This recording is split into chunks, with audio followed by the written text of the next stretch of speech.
ओम साई राम। कैसे हैं आप लोग सब। आज मैं बताऊंगी कि हर घर में एक ना एक हीलर ज़रूर होना चाहिए। हर घर में एक ना एक कोई ऐसी शक्ति होनी चाहिए, कोई ऐसा इंसान होना चाहिए जो कि पूजा पाठ में हो। किस लिए, ये भी मैं आपको बताती हूँ। क्योंकि पता नहीं होता कि क्या आपके घर में बहुत सारी चीज़ें हो सकती हैं पर जो नहीं हो रही हैं। बहुत सारी चीज़ों से बचते हैं हम अगर एक भी इंसान, जैसे कि कोई दादी नानी हमारे घर में पूजा पाठ करती हैं, कुछ है, तो वो हमारे घर की एक पिलर होती हैं। वो पिलर होती हैं हमारे घर में, और पता नहीं उनके पूजा पाठ से घर में कितनी शक्तियों से, कितनी चीज़ों से हम बचते हैं।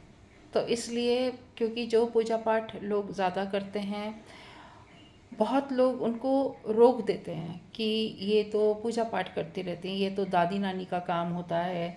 नहीं, ये दादी नानी का काम नहीं होता है, ये सबका काम होता है। थोड़ी बहुत पूजा पाठ सबको करनी चाहिए, ठीक है, अपनी एनर्जी के अकॉर्डिंग करिए, जो आपको मन करता है आप वो करिए, पर करिए ज़रूर। भगवान को मानना और अपने बच्चों को ये संस्कार देना बहुत ज़रूरी है कि थोड़ी बहुत पूजा पाठ ज़रूर करें। आपके घर में जो भी पूजा करता है उसको देखिए, नोटिस करिए। हो सकता है वो आपके घर के एक घर में वो आपके एंजल है। भगवान ने उसको घर में भेजा है कि आपको आपको पता नहीं किस किस बुरी चीज़ों से बचाया जा रहा है। क्या क्या आपके घर में एनर्जीज आती हैं और वो उस बंदे के इंसान से वो बच जाती हैं। तो इसलिए कभी भी किसी को ये नहीं कहना चाहिए कि तुम पूजा पाठ बहुत ज़्यादा करते हो और तुम्हें इतना पूजा पाठ नहीं करना चाहिए, क्योंकि हमें नहीं पता कि वो इंसान क्या बन के आपके घर में रह रहा है।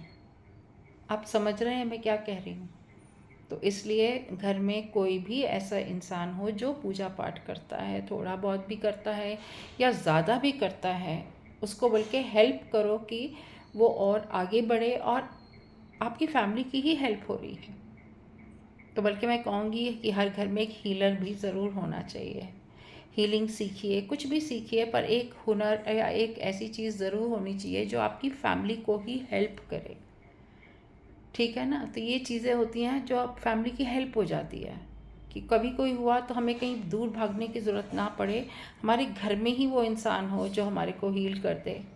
और कुछ लोग तो ऐसे होते हैं जो अपनी एनर्जीज़ ऐसी लेके बैठे होते हैं कि उनके सिर्फ घर में मौजूद होने से ही बहुत सारी चीज़ें, बहुत सारे लोग ठीक होने शुरू हो जाते हैं, हील होना शुरू हो जाते हैं। उनकी शक्ति ही ऐसी होती है।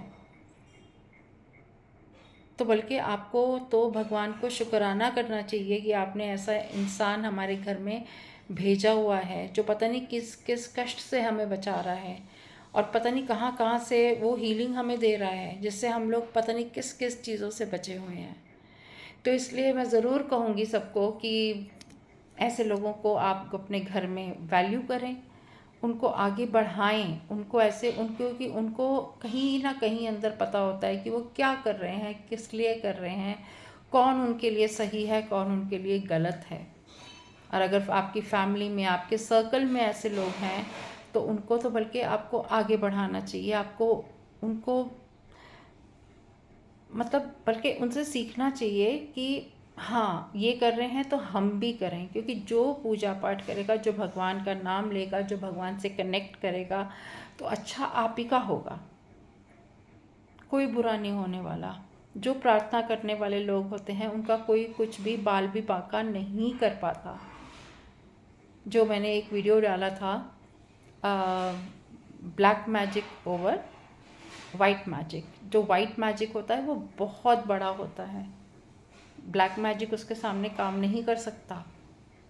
अगर कोई पूजा पाठ करता है, आपके घर में ऐसी कोई एनर्जी है जो कि कहीं पे आपके घर में बीमारियां आ रही हैं, कुछ है, अगर वो इंसान आपके घर में बैठा हुआ है और खड़ा है, तो आप सोचिए कि आप कोई ब्लैक मैजिक, कोई ऐसी एनर्जीज आपके घर में नहीं काम कर सकती हैं। तो आप लोग में से कोई भी अगर इस एनर्जी में हैं, कोई हीलिंग सीख सकता है, कोई ऐसी चीज़ें सीख सकता है, या कोई प्रार्थना पूजा पाठ करते हैं, तो आपको उनकी वैल्यू करनी चाहिए और आपको भी कोशिश करनी चाहिए, क्योंकि भगवान का ही रास्ता अल्टीमेट वही चीज़ है। अब आने वाले सालों में आपको सब समझ में आ जाएगी सबको कि जो भगवान को मानते हैं, काम भगवान ने ही आना है। अगर कोई ईगो लेके बैठे हैं, गुस्सा लेके बैठे हैं कि हम ही सब कुछ करने वाले हैं, तो नो, जो है ईश्वर है और जिसने उसका हाथ पकड़ा है तो उसके साथ तो कुछ गलत हो ही नहीं सकता। तो अगर आपको ये बात समझ आ गई है तो आप प्लीज़ इस रास्ते में धीरे धीरे बढ़ना शुरू कर दें। अपनी भूल चूकों की माफ़ी मांगिए और आगे बढ़िए। Thank you so much and bless you all.